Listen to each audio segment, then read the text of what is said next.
Yo mga pare ko, nandito na yung kasagutan sa ating nakaraang challenge. So, let's go! Ito yun mga pare ko eh.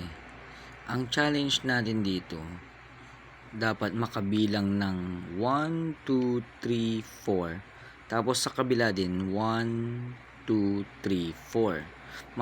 Mag-move lang tayo ng isang coin kahit saan natin pwede siyang ipunta. Eto na mga pare ko eh. Logic puzzle game. No? One move, kahit saan mo pwedeng ipunta.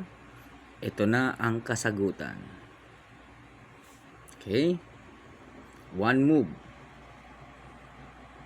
I will get this one coin para maging 1, 2, 3, 4. 1, 2, 3, 4 ang cross na coin, no? Ito yung coin. One move.